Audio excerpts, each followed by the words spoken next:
She looked more like a homeless person than a first-class passenger. Mocking laughter rang out across the aisle as Anna Miller pulled the hood over her head and dozed off on the 12C seat. A remarkable shadow. But a few hours later, when it was announced on the loudspeaker whether there was a pilot on board, panic gripped the cabin. No one got up. Anna opened her eyes, got up from her seat, and said just one phrase. "I flew on an F-18. Take me to the cockpit." She silenced the entire cabin before revealing the frightening truth. Number 12. The pilot, who had long been declared dead, was alive and was on this flight. The plane was on an international flight. Night.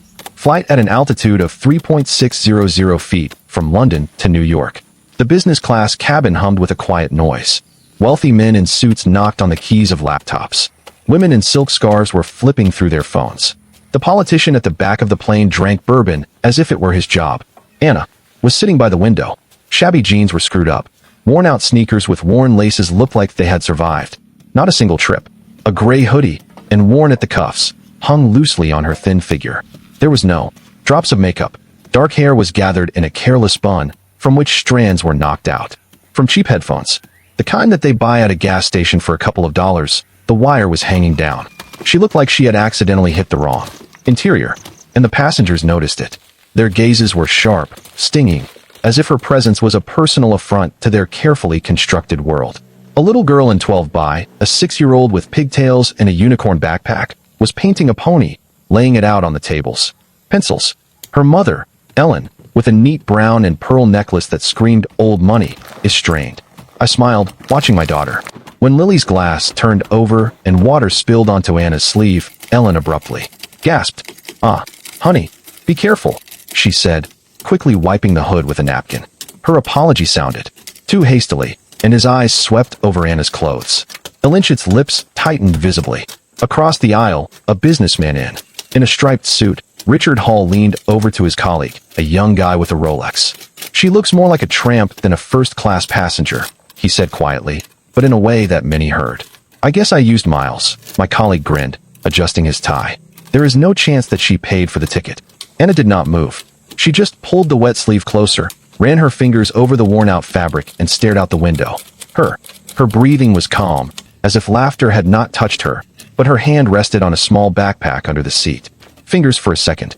Squeezed the strap. Slight tension and movement. Flight attendant Josh, a young guy with an impeccable uniform shirt, and with a trained smile, passing by, I noticed her headphones. His eyebrow twitched. This was enough to understand that he also thought she did not belong here. Ellen leaned over to her daughter, said quietly but forcefully, "It's okay, dear. She is just resting." Lily stopped her pencil and whispered, "Mom, why does she have such an old jacket? Air, heavy and awkward." A little ahead, a man in a blue jacket, who was working on a laptop, turned to his companion in diamond earrings and muttered, "Probably some kind of charity event. Free ticket for the poor." The woman grinned. Sergei shone in the light. This explains the sneakers as if they were in the war. Their quiet laughter cut through the hum of the cabin. Fingers. Anna's froze on the backpack. His thumb touched the old patch that had been sewn on. Wings crossed with a sword. Barely noticeable. Sign. Unless you know what it means. She moved slightly to the window, hiding her face in the shadows. Creaked. Several glasses spilled. The passengers gasped, clutching the armrests. But the moment quickly passed, and the interior calmed down again. Richard Holt returned to his laptop, muttering something about the detained letters. Claire Donovan took a selfie, catching the glitter of the luxurious cabin in the frame. The politician in the tail, Senator Harold Veens, drank bourbon, looking at the passengers as if he were trying them on a scale. Anna sat motionless, her cap pulled low over her face, her breathing steady and calm. Lily quietly drank herself under the nose, drawing a new drawing. A plane flying through the clouds. Anna's hand was on the armrest, her fingers barely visible. They tapped as if she were counting something that only she knew. The rhythm was even, sharpened, like that of a pilot driving away. Checklist before departure. A man in a linen suit, his face weathered from a recent yacht vacation, bent over. Through the passage to Richard Holt. "Do you think she's one of those budget passengers who snuck in here?" he asked loud enough to pull off a few giggles. Richard grinned, slamming his laptop shut. "Quite possibly. I've seen better backpacks, even secondhand." Laughter swept through the neighboring rows. Anna's fingers froze. She slowly pulled the backpack towards her. A tiny keychain, a metal airplane the size of a coin. She hid him from sight. The hood still hid his face, but his shoulders stiffened, and it could be noticed. The man in the linen suit did not see this. He had already returned to the phone, flipping through the photos from the vacation, not noticing the weight of his own words. The noise of the engines increased for a moment. The plane seemed to tense, then again entered an even rhythm. Woman in silk scarf with heavy perfume scent. She turned to her husband, a banker. I don't understand why they let people like her into business class. It spoils everything. Impression. My husband nodded, adjusting his sweatshirts. Standards are falling, he muttered. Anna froze. Her fingers touched. Zipper of the backpack. Where in the tear of the fabric, you could see the corner of a folded sheet of paper, yellowed at the edges. She fastened the lock. The movement was precise, then threw her head back and stared out the window. The reflection in the glass showed. Her face was calm, but her jaw was clenched as if she was holding something. Passengers did not notice, their voices intertwined in. A single swarm of condemnation, and every word added a weight to her silent burden. And suddenly the speaker cracked, sharp and anxious. Attention, says your captain. We urgently need medical or pilot care. There are. Is there a pilot on board? The words cut through the interior like a blade. For a moment, no one moved. And then the hoss began. People turned around, their voices rising in a panicked roar. Richard Holt slammed his laptop shut. His face turned pale. What the hell? Take it, does that mean? Claire Donovan dropped her phone, her hand trembling. This cannot be. Senator Vance set down his glass. His jaw clenched, but he did not move. Ellen held Lily close to her. Her voice trembled. Everything is fine. Dear, everything is fine. But my eyes darted around the cabin, full of horror. Flight attendant Josh hurried down the aisle. His face bled dry. Is there a doctor or a pilot here? He shouted. His voice was broken. Somebody, please. No one got up. Air became viscous, as if the cabin was shrinking under the weight of fear. Anna stirred 12SI. She opened her eyes slowly, calmly, as if she had been waiting for it. She sat up straight, pulled off the hood. Her movements were measured.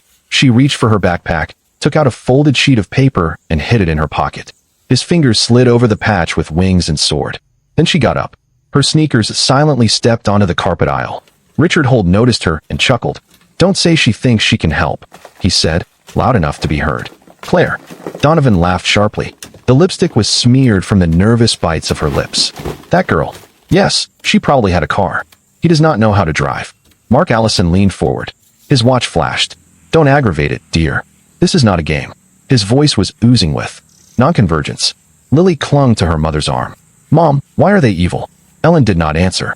Her eyes were fixed on Anna. Doubt flashed through them. A man in polo, his face red with wine, stood up, blocking the passage. Satya, girl, he said, his tongue a little tangled. You'll only ruin everything. The passengers around him made a noise, supporting him. Their voices grew louder, a chorus of disbelief and ridicule. Anna stopped. Her gaze met his. She didn't say a word, but she looked straight and firm, as if through him. The man trembled, retreated. His brows crumbled under her silence. She went on. The steps are calibrated. The backpack is on one shoulder. Josh hesitated. His gaze swept over her sneakers. Hoodie. Ma'am, please, we need someone qualified. His voice was strained. Susan Grayson shouted. 2 rows. She slept through the entire flight, and now she wants to be a heroine. Laughter swept through the cabin, cruel, cutting, like a wave. Anna did not look at the field. She stepped into the aisle. Shoulders straightened, face impenetrable. A woman in a cashmere coat with a bag decorated with gold initials leaned over to her friend. She's delusional, she whispered loudly enough. She thinks that she is from an action movie. Her friend giggled as she adjusted her diamond bracelet. Anna's hand gripped the strap of the backpack tighter for a moment, then relaxed. She looked at Josh. Her voice was low but clear. I flew on the F-18. Take me to the cockpit. The words hit the cabin like a shockwave. The laughter stopped, replaced by deathly silence. Richard Holt's jaw dropped. The glass froze in his hand. Claire Donovan blinked. The phone fell out of his fingers. F-18, someone whispered. An elderly man in the tail. Tom, a retired Marine with faded emblem on his jacket, jumped to his feet. This is a woman's fighter. His voice trembled with awe. Only naval pilots fly on them. Josh stared at Anna, mouth open, then nodded quickly. This way, please, he said, pointing to the cabin. The crowd parted. Someone reluctantly, someone in a daze. It's crazy, Susan Grayson muttered. Stiffel's voices became quieter, less confident. Anna passed by. Her steps were firm. The backpack hung on one shoulder. A woman in a strict jacket with her hair pulled into a tight ponytail whispered to a neighbor, "She's lying. Someone like her can't fly fighter jets." The neighbor nodded, but her eyes followed Anna. Doubt flashed in them. Anna's sneakers stepped silently on the carpet path, but her presence seemed to fill the entire cabin, change the air. Lily looked after her, clutching the coloring book in her small hands. Her eyes shone with something similar to Nadezhda. Helen pulled her daughter closer, but her own hands were trembling. The old pity was replaced by quiet anxiety. The cockpit door opened, and the air inside seemed to become heavier, as if the plane itself was holding its breath. The captain was unconscious, embraced in an armchair, his face pale, coated. Then co-pilot Ryan, a young guy with a short haircut, grabbed the steering wheel so that his knuckles turned white. He glanced at Anna and frowned. "You will." A civilian woman. His voice was harsh, almost accusatory. Outside, the passengers pressed against the door. Their voices seeped inside. "Don't trust her with our lives," screamed Susan Grayson. Her tone trembled with panic. "If she makes a mistake, we will all perish." Ryan's eyes swept over Anna's thinness, over her sneakers, then back to the cutlery. "Are you sure that? Do you know what you're doing?" he asked gently, but still doubtfully. Anna did not answer. She just sat down in a chair. "Captain." Her hands slid over the instruments with such calm confidence that Ryan froze. Fingers lightly touched. Old ring on her left hand, barely noticeable. Her thumb lingered on it, as if the ring were her anchor. In memory flashed a vivid memory. A dusty air base, a scorching sun, the roar of jet engines overhead. Anna, younger, with her hair pulled back, she stood in front of F-18. Her jumpsuit had the call sign Night Viper 12 sewn on it. "Commander," slapped her on the shoulder. His voice was hoarse. "You're the best of them all, Miller." She just nodded. Eyes were riveted on the plane. My heart was beating steadily. And then the very flight, the explosion and the report that said she hadn't returned. She left that life, from medals, from a name. But now in the cockpit, her hands moved as if not a day had passed. The plane leveled off, the horizon stabilized. Ryan stared, his mouth parted, as if he had seen the real one for the first time. Outside, the screams of the passengers subsided, but the tension remained, pressing like a load at the cockpit door. The plane jerked down sharply. Somewhere in the gallery, he fell under his nose with a crash. The passengers screamed. Their voices merged into a chaotic hum. Anna's eyes remained chained to the devices. Her fingers held the helm firmly. Ryan watched her, and his doubt began to collapse. She reached for the radio. Her voice sounded calm, as if she was ordering in a cafe. "Here is Naper 12. I asked for permission for the course." The words hit the control tower like an exploding bomb. A long pause, then a crackling voice on the air full of panic. "Naper 12. That's impossible. You were declared dead 5 years ago." Ryan's head turned sharply towards her. His eyes widened. Outside are Stifley's passengers. Susan Grayson's scream stopped in his throat. Tom whispered to his neighbor, "She's a ghost." Anna did not react. She continued to talk to the dispatchers. Her voice was firm, guiding the plane through the shaking. Her fingers momentarily touched the folded piece of paper in the pocket. The paper cracked. Anna's jaw tightened, but she focused on the controls again. At the door stood a woman in velvet jacket. Her hair shone silver. She raised her voice above the others. "It's a mistake," she shouted. She holds her purse tightly to herself like a lifebuoy. "She's nobody. You are risking our lives for no one." Her. The words caused a murmur of agreement. The passengers nodded, fueling each other's fear and contempt. Anna's shoulders stiffened, but she did not turn around. Her fingers moved faster on the instruments. Her eyes slid over the radar. A woman in a jacket screamed. Louder. Her voice became shrill. "I paid for this flight. I deserve better." Josh gently pushed her back. His face was tense. "Mom, please let her work." Anna's hand froze on the steering wheel. Finger again. Touched the ring. For a split second, her lips parted, as if she wanted to say something. But she said nothing. She just continued to fly the plane. Her silence sounded louder than her screams. A red spot flashed on the radar. Huge. A thunderstorm front is ahead. Its edges were torn with an evil glow. The plane shook more violently. The luggage racks trembled. The passengers gasped. Some clung to the armrests. Others whispered prayers. Richard Hull broke through to the cockpit door. His face flushed. "I don't believe her," he shouted. "She's a liar." Claire Donovan, shaken in her confidence, but not broken, supported. "It is better to pray than to trust her." Several people nodded. Their fear was stronger than their shame. Josh blocked their way. His voice was firm. "Back. Let her work." Anna did not turn. Drops of sweat rolled down her forehead, but her hands did not tremble. She corrected the course, her eyes narrowed as she saw a thin gap in the storm wall, the blade of a path through has. Her fingers moved with such accuracy that Ryan froze. His former skepticism was replaced by respect. Outside, Lily's quiet voice cut through the noise. She has us. He will save you, Mommy. I know. Helene held her tightly to her. Tears rolled down her cheeks. A man in a gray suit stood up with a monogrammed portfolio. His voice thundered over the cabin. This is unacceptable. Tomorrow I have a meeting in New York, and I'm not going to die because of some imposter. His words ignited a new wave of panic. The passengers began to honk. Some started screaming. Anna's hand gripped the steering wheel tighter. The knuckles turned white. Her gaze rested on the radar. The red mass of the storm pulsed like a heart. Her lips moved slightly. She was counting something to herself. Altitudes, courses, maybe memories. She adjusted the throttle at 1832. Her movements were smooth, as if she had done it 1,000 times. The man continued to scream, but his voice died away as the plane leveled under Anna's hands, breaking through the shaking. Ryan leaned closer. His voice was quiet.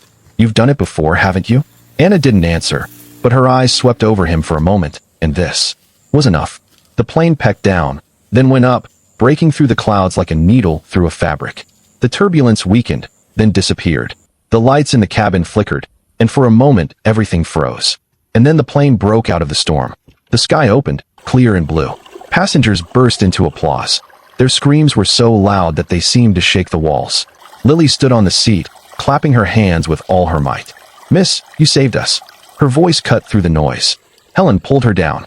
Tears rolled down her cheeks, but she did not stop clapping. Richard Holt leaned back in his seat. His face turned pale.